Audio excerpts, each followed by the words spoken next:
Hello everyone, welcome to stereo chemistry. तो आज हम शुरू करने वाले हैं एक आसान सा शानदार सा इम्पोर्टेंट टॉपिक जो कि है percentage composition of element in A molecule. अब तक हम पढ़ रहे थे मोल कॉन्सेप्ट हमने खत्म कर लिया। अब हम देखेंगे कि परसेंटेज कंपोजिशन ऑफ एलिमेंट एक कंपाउंड में एलिमेंट का कितना परसेंटेज है। अगर कोई कहीं पे किसी क्वेश्चन में कहे कि एक कंपाउंड किसी कंपाउंड दे दिया तो उसमें एलिमेंट का परसेंटेज क्या है, तो हम कैसे निकालेंगे वही हम आज इस वीडियो में बताएंगे। एकदम बारीक बारीक चीज बताएंगे, बेसिक से एडवांस तक लेके जाएंगे कैसे हम इसको कैलकुलेट करेंगे। यहाँ से बहुत आसान सा क्वेश्चन आती है, मगर कोई भी क्वेश्चन को हम आसानी से नहीं ले सकते। बोर्ड के एग्जाम में कभी कभी इस टॉपिक से क्वेश्चन आ जाता है और यह क्वेश्चन बहुत ही आसान होता है। एक बार आपको कॉन्सेप्ट क्लियर हो जाए फिर आपको किसी भी क्वेश्चन में रुकने की जरूरत नहीं है, आप आंसर निकाल सकते हैं। ठीक है, आप कैलकुलेशन एकदम आसानी से कर सकते हैं अगर इस कॉन्सेप्ट आपका क्लियर है। तो चलिए हम यहाँ पे बोला है percentage composition of element in A molecule. एक हमारे पास एक कंपाउंड है, एटम का परसेंटेज कितना है, एक कंपाउंड में एलिमेंट का कितना परसेंटेज है। देखिए हमने देखे CO2, ठीक है। अब CO2 में CO2 दे दिया। अब CO2 में हमारा कितना परसेंटेज ऑफ कार्बन है, कितना परसेंटेज ऑफ ऑक्सीजन है, ये हम निकाल सकते हैं। किसके थ्रू? इसके थ्रू, परसेंटेज कंपोजिशन के थ्रू। अगर हम परसेंटेज कंपोजिशन क्या है हमको पता है तो हम यहाँ पे कार्बन का परसेंटेज कितना है और ऑक्सीजन का परसेंटेज कितना है हम निकाल सकते हैं।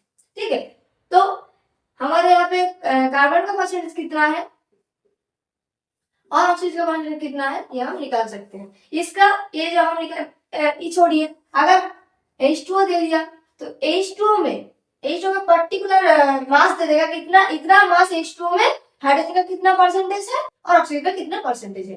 तो यहाँ पे ऑक्सीजन का कितना परसेंटेज है और हाइड्रोजन का कितना परसेंटेज है ये भी हम निकाल सकते हैं। कब? एक फॉर्मूला है, वो अगर हमको पता है तो हम इसका परसेंटेज निकाल सकते हैं। तो फॉर्मूला क्या है, देखिए mass percentage of an element equal to number of atom into atomic mass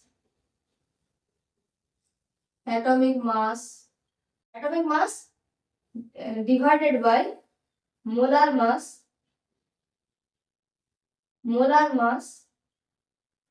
into 100। देखिए क्या रहते हैं कि यहाँ पे एटॉमिक मास को अगर हम यूनिट में ले रहे हैं तो यहाँ पे मोलर मास को भी हम यूनिट में ही लेंगे। यहाँ पे हम ग्राम एटॉमिक मास ले रहे हैं ग्राम में, तो हम अगर यहाँ पे एटॉमिक मास को ग्राम में ले रहे हैं तो यहाँ पे हम ग्राम में ही इसको लिखेंगे। ये ऐसा नहीं होगा कि यहाँ पे हम मास को यूनिट में लिख दिया और यहाँ पे आके ग्राम, नहीं होगा। जो हम लिखेंगे एकदम यूनिट सेम रहेगा। ठीक है, ओके। तो number of atom into atomic mass divide by molar mass into 100। अगर हम ये जो रूल है, इसको अगर हम फॉलो करें तो हम कितना परसेंटेज ऑफ एलिमेंट है एक एटम में वो हम निकाल सकते हैं। ठीक है, ओके। चलिए अगर हमको कहे कि आपको सपोज आपको एक कंपाउंड दे दिया और आपको ये कहा गया कि इससे एलिमेंट का जो परसेंटेज है वो निकालिए, तो आपको लगेगा कि भाई एलिमेंट तो कंपाउंड तो मॉलिक्यूल से बनता है, तो आप सोचिए मॉलिक्यूल किससे बनता है? मॉलिक्यूल बनता है एटम से। ग्रुप ऑफ एटम को हम कहते हैं मॉलिक्यूल। अब ग्रुप ऑफ एटम को हम कहते हैं मॉलिक्यूल। अब जो एटम है एलिमेंट का पार्ट, तो हम कह सकते हैं कि जो कंपाउंड है उससे हम एलिमेंट का परसेंटेज निकाल सकते हैं। ठीक है, और एक बात, यहाँ पे जो CO2 है या फिर H2O है, यहाँ पे अगर H2O में ऑक्सीजन का परसेंटेज, ऐसा नहीं होगा कि परसेंटेज इंक्रीज और डिक्रीज करें, नहीं, यहाँ पे H2 में अगर 40% है, यहाँ पे H2 में ऑक्सीजन का परसेंटेज अगर 40% है, तो 1 मोल H2 में भी 40% ही रहेगा, 2 मोल H2 में भी 40% ही रहेगा। ऐसा नहीं होगा कि 2 मोल H2 ले लिया तो ये परसेंटेज इंक्रीज हो गया, 1 मोल ले लिया तो डिक्रीज कर गया, नहीं। अब 2 मोल लीजिए H2, वो भी 40% ही रहेगा, और 3 मोल लीजिए, वो भी 40% ही रहेगा। तो परसेंटेज इंक्रीज डिक्रीज नहीं होता, परसेंटेज फिक्स्ड होता है। एक जो एलिमेंट, एक जो कंपाउंड कुछ भी हो, उसका जो परसेंट वो फिक्स्ड रहता है, ठीक है। कितना भी मोल लीजिए, 5 मोल, 7 मोल, 3 मोल, मगर परसेंटेज जो है एटम का वो सेम रहेगा। ओके, देखिए यहाँ पे CO2 में हम देखते हैं कार्बन ऑक्सीजन का परसेंटेज कितना है। यहाँ से एकदम क्लियर कर देते हैं। देखिए कार्बन कितना है, 12 प्लस 16 इंटू 2, 32, 44 ग्राम। CO2 का जो मोलर मास है वो है 44 ग्राम, ठीक है। अब हम देखें परसेंटेज ऑफ कार्बन, कार्बन कितना है, 1, number of atom 1 into mass of atom कितना है, 12 divide by molar mass 44 into 100,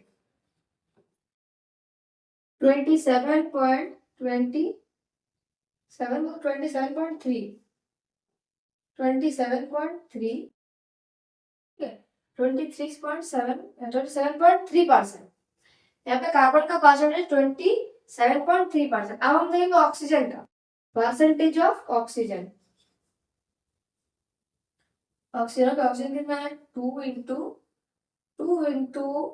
16 divided by 44, okay, into 100।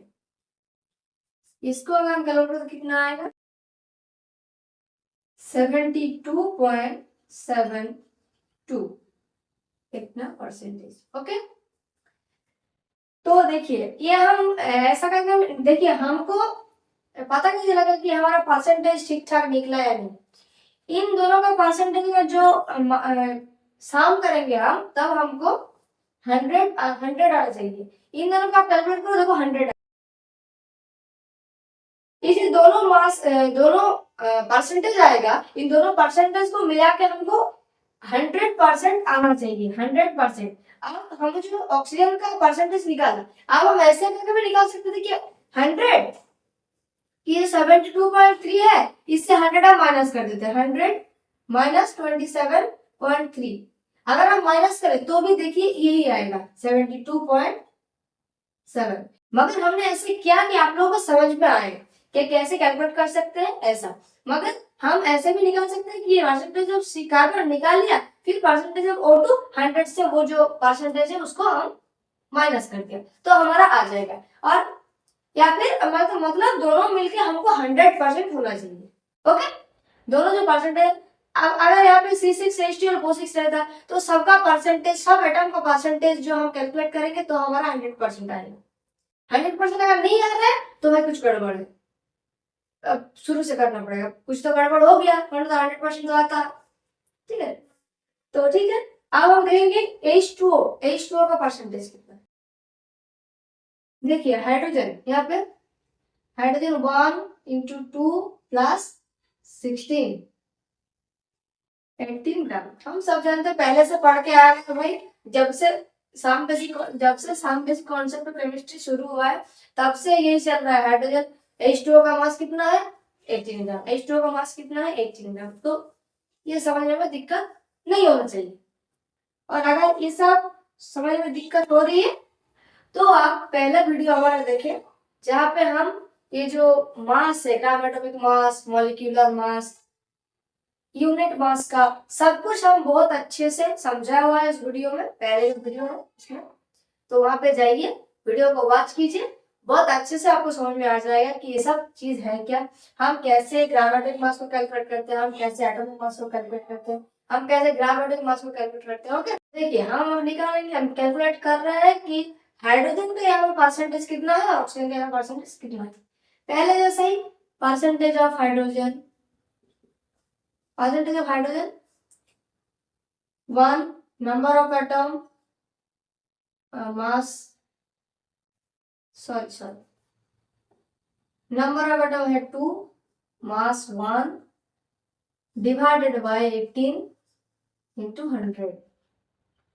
Okay, देखिए 2 9 80 9 1 1.1 11.11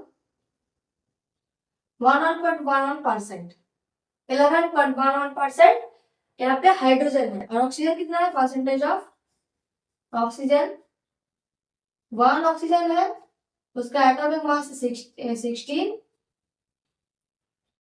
और 80 इंटू 100। अब इसका हमें परसेंट निकाले तो कितना आएगा? 88.9%। तो यहाँ पे हाइड्रोजन है 11.11% और ऑक्सीजन है 88.9%। अब हम अगर इन दोनों को सम करें तो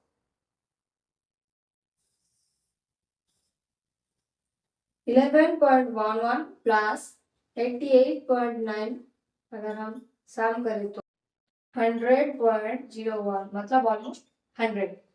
ठीक है, तो हमको 100 मिल गया। देखिए यहाँ पे इन दोनों का सम 100 आ गया। और अगर हम 100 से 11.11 को माइनस करें तो हमारा आ जाएगा 88.9। अगर हम 100 से 88.9 को माइनस करें तो आ जाएगा हमारा 11.11। तो हमारा जो इक्वेशन है ठीक है। तो और एक कैलकुलेशन हम करके देखते हैं ग्लूकोज के। C6H12O6 ये किसका फॉर्मूला है? ग्लूकोज का। ग्लूकोज का फॉर्मूला, तो यहाँ पे कार्बन का कितना परसेंटेज है, हाइड्रोजन का कितना परसेंटेज है और ऑक्सीजन का कितना परसेंटेज है, आपको कैलकुलेट करना पड़ेगा। ठीक है, तो देखिए सबसे पहले तो इसका हम एटॉमिक वेट सबका निकालेंगे। ठीक है, मास कितना है? 6 into 12 plus 12 into 1 plus 16 into 6। अगर हम इसको कैलकुलेट करें तो हमारा आएगा 180 और 180 आएगा। Okay, 180 gram. Percentage of carbon कितना है? देखिए 6 इंटू 12 डिवाइडेड बाय 180 इंटू 100।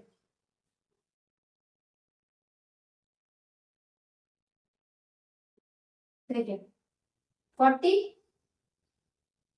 40% है हमारा कार्बन। यहाँ पे हाइड्रोजन कितना है? Percentage of hydrogen 1 into 12 divide by 180 into 100। Okay, तो यहाँ पे लगभग आएगा 6.66 ऐसा समथिंग, ऐसा ही आएगा। कैलकुलेट हम करें तो वही आएगा। अगर हम निकालेंगे, अब हम देखेंगे percentage of oxygen 6 into 16 divided by 180 into 100, 3.4%। ऐसा ही कुछ आएगा, आप लोग कैलकुलेट करके देख लेना, ऐसा ही आएगा। अगर हम इन तीनों को एक साथ सम करें, एक साथ 40 प्लस 6.6 प्लस 53.4 तो हमारा आएगा 100%। ठीक है, तो ऐसे हम किसी भी एलिमेंट का निकाल सकते हैं, किसी भी कंपाउंड का, किसी भी मॉलिक्यूल का। जैसे कि H2SO4, ठीक है, H2SO4 HNO3 C12 H22O11 जिसको हम सुक्रोज कहते हैं। कुछ भी हमको मॉलिक्यूल दे दिया, हम उसका जो एलिमेंट का है, हम किसी मॉलिक्यूल हमारे पास है तो उसका हम एलिमेंट का परसेंटेज निकाल सकते हैं। इस फॉर्मूले से। ओके, तो अगर हर पल ऐसा नहीं होता कि कोई आपको कोई कंपाउंड दे दिया, आपको कोई मॉलिक्यूल दे दिया, उसके एलिमेंट का आप परसेंटेज निकालो, ठीक है। हर पल ऐसा नहीं बोलता है, कभी कभी क्या करता है, एक साथ दो कंपाउंड, कभी कभी एक साथ दो कंपाउंड को एक साथ मिक्स कर दिया जाता है और वहां पे सॉल्यूशन बन जाता है। अब मिक्स करके जो सॉल्यूशन बना, तब हमको बताएगा कि सॉल्यूशन में कंपाउंड जो है उसका परसेंटेज कितना है, बताओ। एक कंपाउंड में जो सॉल्यूशन, एक सॉल्यूशन दो कंपाउंड मिलके बना है। अब उस सॉल्यूशन में कितने परसेंटेज ऑफ कंपाउंड्स है वो हमको बताने को बोला, ठीक है। जैसे कि हम एक एग्जांपल लेते हैं, उससे अच्छे समझ में आ जाएगा। वहां पे जब हम कैलकुलेट करते हैं तो हम, जैसे कि हम पहले लिख रहे थे कि नंबर ऑफ एटॉम, यहाँ पे लिखेंगे number of compound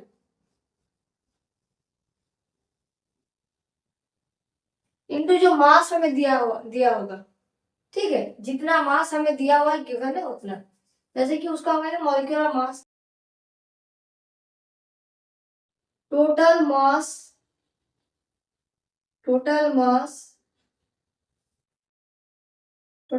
of this solution, total mass of this solution into 100। Number of compound होगा, अब कंपाउंड जितना है उतना, और वहां पे जो हमको जितना मास दिया रहेगा, कि हमको कहा गया कि 40 ग्राम H2SO4 एंड 60 ग्राम पानी मिक्स कर दिया गया, फिर सॉल्यूशन बना। अब वहां पे हमारा H2SO4 का कितना परसेंटेज है और H2O का कितना परसेंटेज है, तो हमारा जो 40 ग्राम है, 40 ग्राम हमारे यहाँ पे 1 into 40 डिवाइडेड बाय सॉल्यूशन है 40 प्लस 60 कितना 100 ग्राम, 100 into 100, तब हमारा आएगा 40%। तो ऐसा ही करके हम यहाँ पे मास जो दिया हुआ है वो लिखेंगे, उसको मल्टीप्लाई करेंगे और ऐसा करके हम निकालेंगे। तो हम एक एग्जांपल देखते हैं। ओके, बोला गया है कि ये solution contain 40 gram of C6H12O6 and 60 gram of glycerol.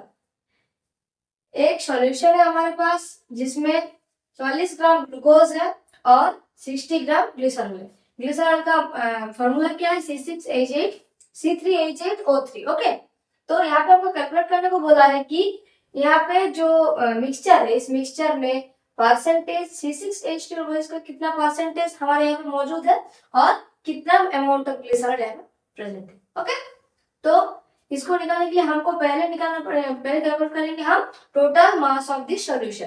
Total mass of this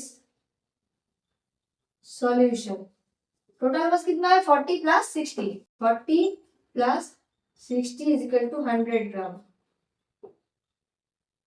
यहाँ पे हमारा टोटल मास कितना है सॉल्यूशन का 100 ग्राम है। ओके, अब हम निकालेंगे कि परसेंटेज ऑफ ग्लूकोज C6H12O6। तो ग्लूकोज का कितना है हमारा 40 ग्राम, कितना ग्लूकोज का मॉलिक्यूल है 1 into 40 डिवाइडेड बाय 100 into 100, 40% है हमारा C6H12O6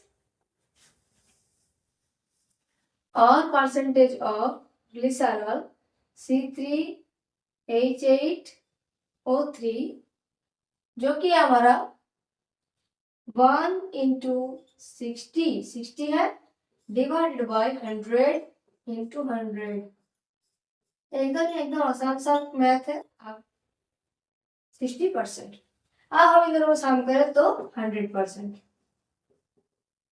तो हमारा जो ये जो मिक्सचर था C6H12O6 का और ग्लिसरॉल का, वहां पे मिक्सचर में 40 ग्राम हमारा C6H12O6 था और ग्लिसरॉल 40% हमारा ग्लूकोज था और 60% हमारा ग्लिसरॉल था। ओके, तो ऐसा ही करके हम किसी मिक्सचर में अगर हमको कंपाउंड कितना है, कितना परसेंटेज में है, वो हमको निकालने को कहे तो हम कैलकुलेट कर सकते हैं। इस इस फॉर्मूला को यूज करके हम ऐसे कैलकुलेट कर सकते हैं।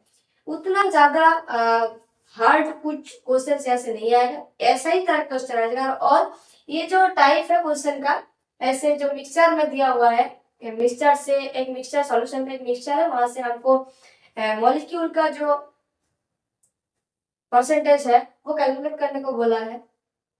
ये एनसीईआरटी में यही टाइप का क्वेश्चन इस टॉपिक से आता है। तो ये क्वेश्चन थोड़ा हार्ड नहीं है, इजी है, मगर इसको हम याद रखेंगे, ये कैसे कैलकुलेट कर लेते हैं, फॉर्मूला जो है इसको हम याद रखेंगे तो हमारा क्वेश्चन जो आएगा एग्जाम में तो हमारा छूटेगा नहीं। वरना हम इसको इजी बोलेंगे कि बहुत इजी है, आप कर लेंगे, पर छोड़ के चले जाएंगे, फिर वही आ गया और हमें याद नहीं फॉर्मूला। कुछ आसान सा फॉर्मूला है मगर हमें याद नहीं, तब बुरा लगेगा, तब पछतावा होता है कि अगर हम पढ़ लेते तो अच्छा होता। तो इसी के चलते हम बता रहे हैं कि ये टॉपिक थोड़ा एकदम छोटा टॉपिक है, कुछ ज्यादा कुछ खास बात है भी नहीं इसमें। फिर भी अगर एक बार इसका फॉर्मूलाज जो है और ये जो कॉन्सेप्ट है, क्या कहना चाहता है, ये परसेंटेज कंपोजिशन क्या है, ये सब अगर एक बार हम समझ लेते हैं तो हम भूलते नहीं। कभी भी कहीं भी क्वेश्चन आ ही जाता है कभी, तो हम इसको अटेम्प्ट कर सकते हैं। और बोर्ड एग्जाम में यहाँ से 1-2 क्वेश्चन आता है, जरूर आता है। तो ठीक है, नेक्स्ट मिलते हैं आप नेक्स्ट वीडियो में नेक्स्ट टॉपिक के साथ, एक नया टॉपिक के साथ। ठीक है, तब तक के लिए आप लोग पढ़ाई करते रहिए, और हम ये जो टॉपिक हम पढ़ा रहे थे वो यहाँ पे खत्म होता है। तब तक के लिए जय हिंद, जय भारत, वंदे मातरम, बाय बाय।